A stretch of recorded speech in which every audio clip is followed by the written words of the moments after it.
Assalamualaikum warahmatullahi wabarakatuh. Bismillahirrahmanirrahim. Alhamdulillahirrahmanirrahim. Wassalatu wassalamu ala asrofil anbiya'i wal mursalin. Wa ala alihi wa ashabi rasulillahi ajma'in. Rabbi israhli sadri wa yassirli amri wahlul 'uqdatam min lisani yafqahu qawli. Rabbi zidni ilma warzuqni fahma. Nah, kita ketemu lagi dalam pembahasan patofisiologi.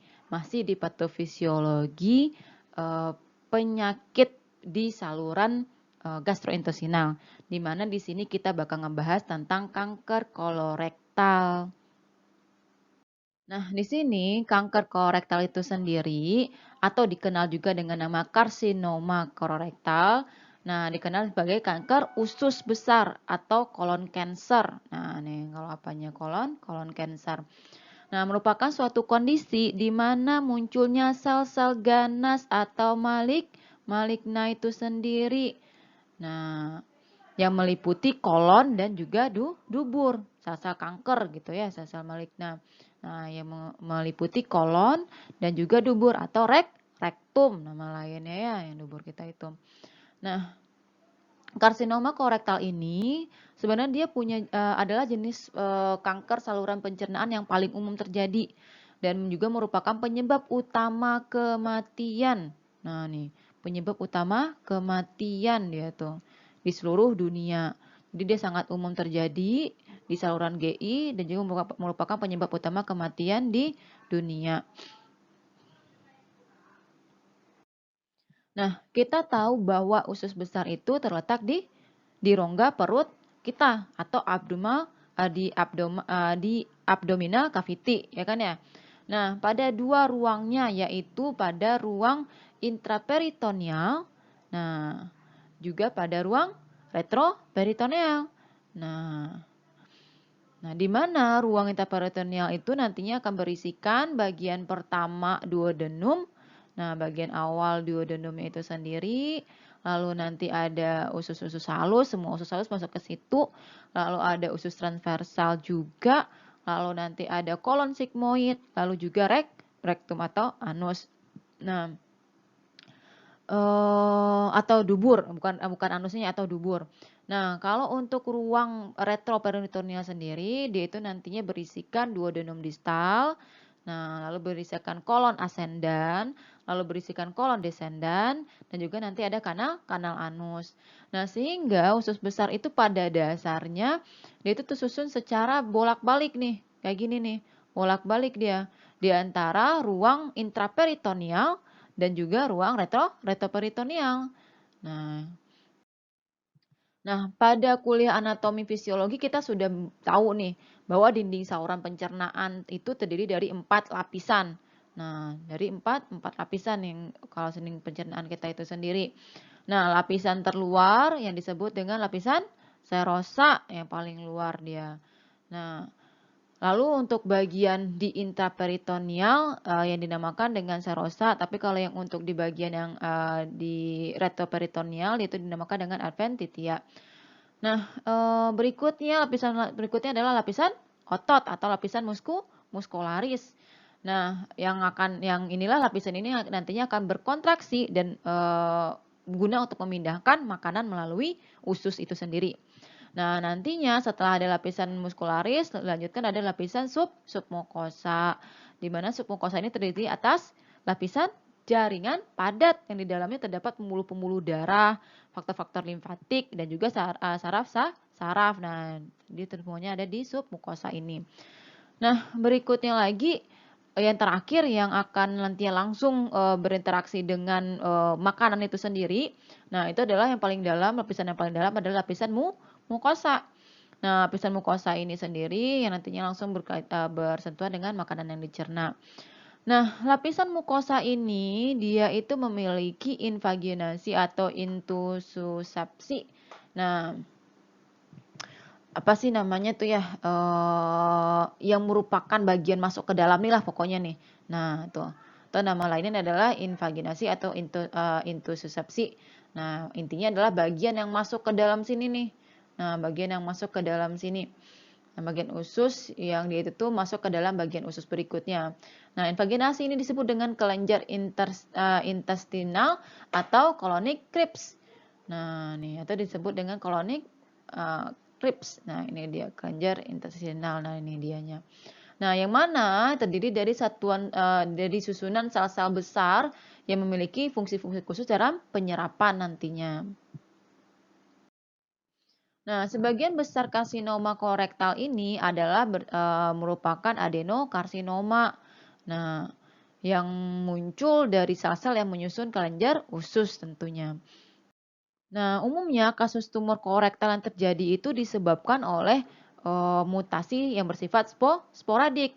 Nah, namun beberapa kasus juga dapat disebabkan oleh mutasi genetik yang terjadi dalam keluarga penderita untuk yang tertentunya. Seperti itu beberapa kasus. Nah, seperti adanya mutasi pada gen ini adenomatosis polyposis koligen. Nah, atau disingkat dengan APC. Nah, di mana dia itu merupakan gen penekan tumor sebenarnya. Nah, di mana normalnya protein APC ini seharusnya dia itu akan mengidentifikasi. Nah, normalnya APC ini sendiri, nah, dia itu akan mengidentifikasi kalau nantinya ada penumpukan mutasi dalam jumlah banyak. Nah, kalau ada mutasi dalam jumlah banyak, nah dia akan mengidentifikasinya. Nah, dan dia itu akan memaksa sel tersebut melakukan apoptosis. Nah, kalau misalnya teridentifikasi sama dia akan ya normalnya dia bakal memaksa sel tersebut yang sakit ini melakukan apoptosis atau kematian sel dengan terprogram dengan sendirinya.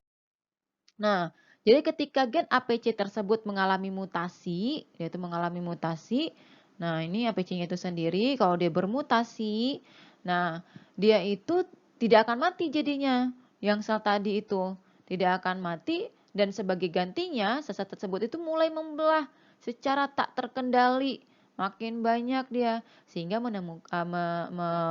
mulai menimbulkan yang namanya polip karena tidak terkendalinya ini tadi nih. Nah, seiring dengan berjalannya waktu, polip-polip yang terbentuk ini tentunya akan berpotensi untuk mengakumulasi lebih banyak lagi tentunya. Nah, mengakumulasi lebih banyak lagi. Nah,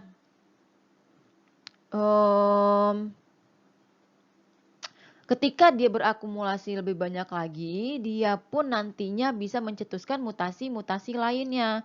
Kemana? Ke tumor-tumor ke gen-gen seperti KRAS, KRAS ataupun P53.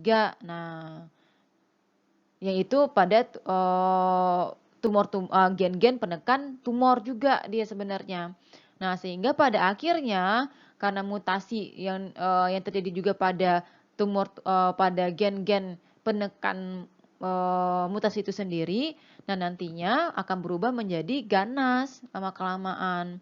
Nah, lama-kelamaan akan menjadi ganas. Yang artinya sel-sel ini dapat menyerang jaringan di sekitarnya. Karena dia sudah pembelahan itu sendiri sudah maligna seperti itu. Nah, penyebab tumor kolorektal lainnya itu adalah seperti mutasi genetik.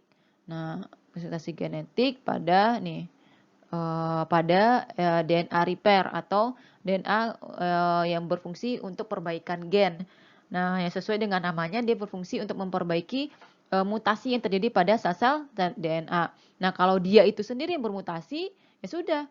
Ketika dia tidak bermutasi, dia akan tidak berfungsi dengan semestinya. Sehingga sel-sel yang mutasi tersebut akan menumpuk kan ya, akan menumpuk lebih banyak lagi mutasi yang terjadi. Nah, seiring berjalannya waktu dapat berkembang menjadi polip tentunya. Nah, setelah menjadi polip akhirnya akan berkembang menjadi adenokarsinoma ujung-ujungnya tidak terkendali lagi dia pembelahan atau pertumbuhannya itu sendiri. Nah, secara umum sehingga bisa kita simpulkan bahwa adenokarsinoma itu sendiri adalah evolusi dari polip yang ganas dia.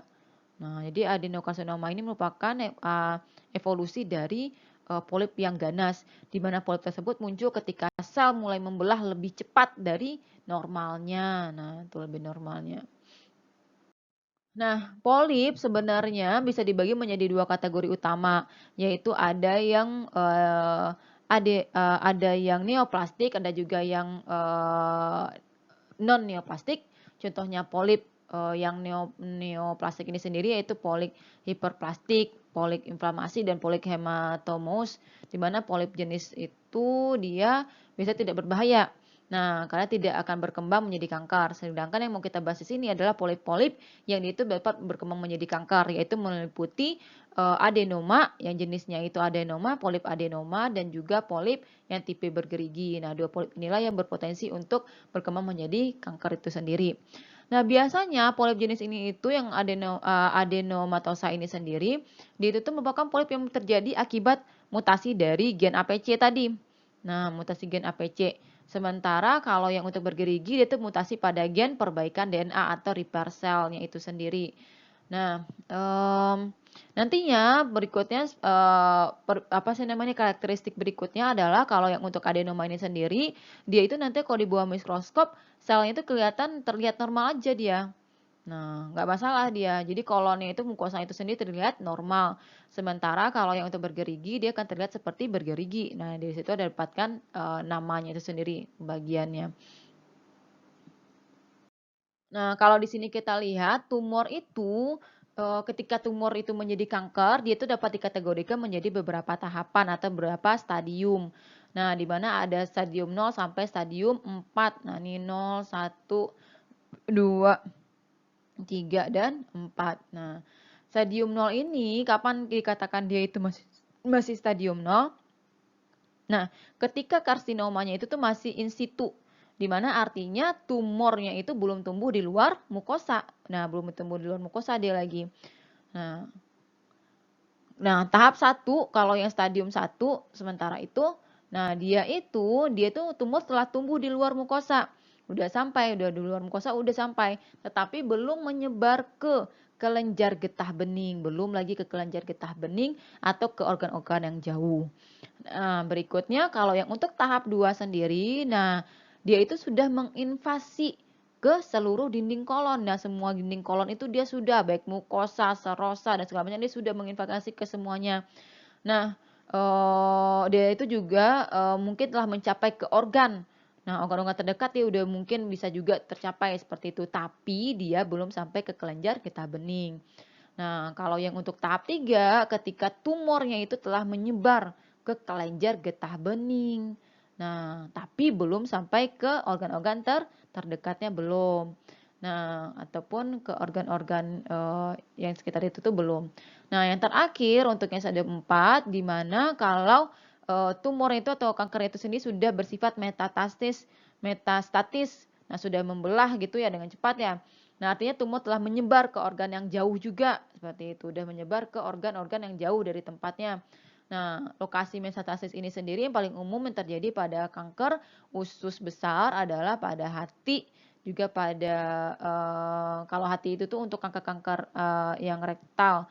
Kalau yang menyebar ke hati itu untuk yang di usus. Sementara untuk yang bagian rektal itu seringnya dia itu bermetastasis ke paru-paru bahkan. Nah, ini ke hati. Nah, ini ke hati, kalau yang di kolon atau di usus besar, tapi kalau yang di rektum itu dia menyebarnya ke paru-paru. Nah, untuk faktor resikonya itu sendiri, faktor resiko itu bisa kita lihat ada faktor resiko yang bisa dimodifikasi. Nah, yang bisa dimodifikasi ada faktor risiko yang tidak bisa dimodifikasi dan ada juga yang gangguan-gangguan yang lainnya. Nah, kalau kita bahas yang untuk yang tidak dapat dimodifikasi adalah seperti jenis kelamin pria. Nah, karena dia lebih tinggi diketahui lebih tinggi terjadi pada pria, lalu pada usia-usia lanjut. Nah, dan juga pada individu-individu yang memiliki penyakit radang usus. Nah, ini lebih tinggi kemungkinan untuk terjadinya. Nah, berikutnya kalau yang mana dia? Kalau untuk yang faktor resiko yang dapat dimodifikasi, nah ini seperti kebiasaan merokok, lalu makan daging-dagingan, lalu dia itu makanan-makanan yang kurang sehat, lalu seperti juga obesitas. Nah, faktor sementara itu kalau untuk gangguan-gangguan lain, nah dia itu seperti penyakit-penyakit familial adenomatous polyposis ataupun non polyposis herediter atau keturunan dapatnya seperti itu ya. Nah, untuk gejalanya sendiri, Untuk gejalanya sendiri, gejala pada karsinoma kolorektal ini sering tidak menunjukkan gejala sebenarnya atau asimptomatik. Namun dengan terus berkembangnya penyakit tersebut, nah gejala nantinya akan timbul tergantung dari lokasi tumornya itu sendiri, di mana berkembangnya. Nah, apakah dia di bagian ascendant atau dia di bagian descendant. Nah, kalau untuk bagian ascendannya itu sendiri, atau bagian kanan itu sendiri, umumnya tumornya itu keluar melebihi mukosa. Nah, sehingga nantinya dapat mengakibatkan nyeri gejalanya itu sendiri atau penurunan berat badan. Nah, biasanya tumor pada area ini tuh juga tidak menyebabkan penyumbatan usus. Jadi dia tidak menyebabkan obstruksi usus itu sendiri. Sehingga nantinya dia dapat berkembang menjadi besar ukuran tertentu. Nah, sebelum nanti menimbulkan gejala. Nah, jadi makanya juga sering terjadinya kelambatan dalam mendiagnosis untuk yang jenis tumor ini yang pada daerah ascendannya. Berikutnya adalah tumor ini dia juga dapat mengalami tuka. Nah, di sini dapat mengalami tuka dan juga dia itu dapat berdarah karena mengalami tuka itu sendiri. Oleh karena itu gejala berikutnya adalah terjadinya defisiensi zat besi atau anemia. Nah, kalau kita lihat pada yang descendant berikutnya atau yang bagian kiri, kolon yang bagian kiri, nah ini kiri, mana kita lihat pakai ini. Oke. Nah, ini yang bagian kiri. Nah, di sini dia tumornya itu sendiri umumnya berbentuk kumpulan tumor atau massa yang menginfiltrasi gitu bahasanya. Nah, pada seluruh lingkaran dinding kolonnya itu sendiri, kolonnya itu sendiri yang membentuk cincin nih, ini kan kayak cincin nih. Pada seluruhnya ya, sehingga dia itu menyebabkan penyempitan. Makanya diceritakan penyempitan lumen. Nah, penyempitan lumen. Nah, oleh karena itu dia obstruksi usus itu biasanya sudah terjadi dari awal dia itu menunjukkan gejala. Nah, nantinya kalau misalnya sudah mengalami obstruksi usus, apa yang bisa terjadi? Yaitu bisa terjadinya sakit perut kolik kan ya, dan juga tinja yang berdarah. Jadi ada nyeri dan juga tinja yang berdarah. Nah, yang disebut dengan hematozia. Nah, untuk diagnosisnya sendiri, diagnosis kanker kolorektal ini biasanya memerlukan kolonoskopi. Nah, umumnya dia itu memerlukan kolonoskopi, itu ketika ada kamera kita masukkan secara retrograd atau melawan gerakan ususnya itu sendiri untuk mengambil gambar polipnya ya kan ya. Nah, yang terjadi yang di tempat yang tidak normal tadi dan dilanjutkan nantinya untuk pengambilan biopsi atau pengambilan sampel dari selnya itu sendiri. Nah, selain itu, tes darah juga bisa kita lakukan pada tinja. Nah, kalau yang ini nih dilakukan untuk apa? Melihat apakah terjadinya pendarahan GI apa enggak, pendarahan gastrointestinal apa tidak, seperti itu. Nah, pemeriksaan lain yang bisa kita gunakan juga adalah pemeriksaan marker tumor. Nah, marker yang di sini adalah kita melihat marker CEA atau penanda tumor CEA. Nah, yang merupakan glikoprotein ya. Glikoprotein yang terlibat dalam adesi selnya itu sendiri. Nah, namun dia ini tidak spesifik dia ya sebenarnya. Nah, tidak spesifik, jadi hanya untuk penunjang saja. Pemeriksaan berikutnya adalah menggunakan enema. Menggunakan enema, yang enema digunakan itu adalah barium sebagai senyawanya. Nah, nantinya kita itu akan melakukan untuk enema ini sendiri menyuntikkan cairan ke dalam rektum melalui pipa kecil, lalu dilakukan pencitraan menggunakan sinar X untuk melihat ada apa enggak sih kelainan pada usus besarnya itu sendiri. Nah, kalau kita lihat nantinya menggunakan barium enema, tanda sederhana yang kalau kita ditegakkannya diagnosa kanker kolorektal ini sendiri adalah ditemukannya nih yang bentuk seperti inti apel. Nah, nih bentuk seperti inti apel di sini ya. Nah, yang bagian tengah apel itu loh. Nah, ditemukannya itu, nah itu yang menegakkan diagnosa terjadinya kanker kolorektal ini sendiri. Nah, sebenarnya yang bagian ini itu menunjukkan terjadinya penyempitan lumen dia. Penyempitan lumen, kan inti apel itu menunjukkan penyempitan lumen. Nah, yang paling sering juga terjadi pada usus besar bagian di descending. Nah, atau descending kolon itu sendiri. Nah, untuk terapinya, Pada kanker kolorektal, terapi yang dilakukan sesuai dengan stadium kankernya itu sendiri. Nah, tadi kan ada stadium 0 sampai 4. Nah, tergantung itu dia baru kita memberikan terapi yang menyesuaikan. Nah, kanker awal yang terbatas pada dinding usus saja atau dinding usus besar saja, nah seringnya dilakukan reseksi atau pengangkatan dengan penggunaan pembedahan, prosedur pembedahan. Nah, sementara itu kalau kankernya itu telah menyebar sampai ke kelenjar getah bening, nah itu biasanya melibatkan kemoterapi. Nah, kemoterapi dia. Nah, kalau misalnya pas apanya itu sendiri, karsinomanya itu sendiri sudah mulai bermetastasis, nah ini yang agak sulit, yang agak susah seperti itu untuk terapinya ya. Karena biasanya kemoterapi pun dia itu tidak akan terlalu membantu. Nah, karena umumnya itu tidak dapat disembuhkan kalau yang udah bermetastasis ini sendiri. Nah, tapi bisa diberikan kemoterapi, bisa dilakukan pembedahan juga bisa dipertimbangkan untuk melakukannya. Hal ini tapi bukan untuk menyembuhkan penyakitnya dengan sempurna, tapi hanya untuk meringankan gejalanya saja, seperti itu. Oke, nah kita ringkas sedikit, terakhir untuk kanker kolorektal ini sendiri, di mana kanker kolorektal ini adalah sangat umum terjadi.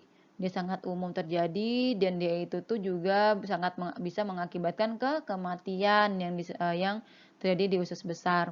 Nah, sebagian besar kasus ini dia bersifat sporadik, nah atau sporadis. Nah, dan tidak memiliki penyebab yang jelas, belum jelas banget dia penyebabnya itu sendiri apa, seperti itu.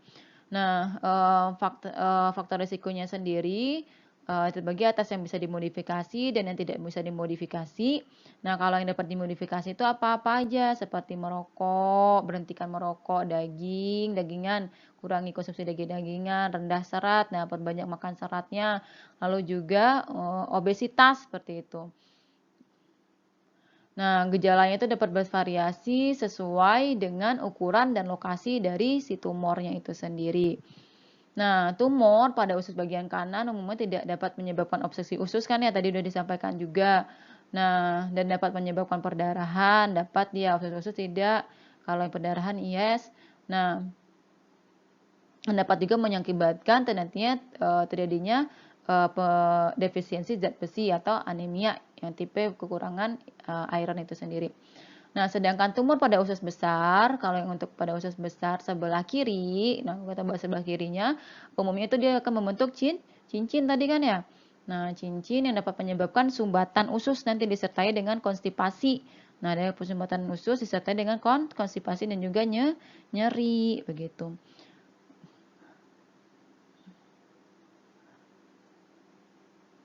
Nah, mungkin itu saja yang dapat kita bahas mengenai patofisiologi penyakit-penyakit pada garuran gastrointestinal.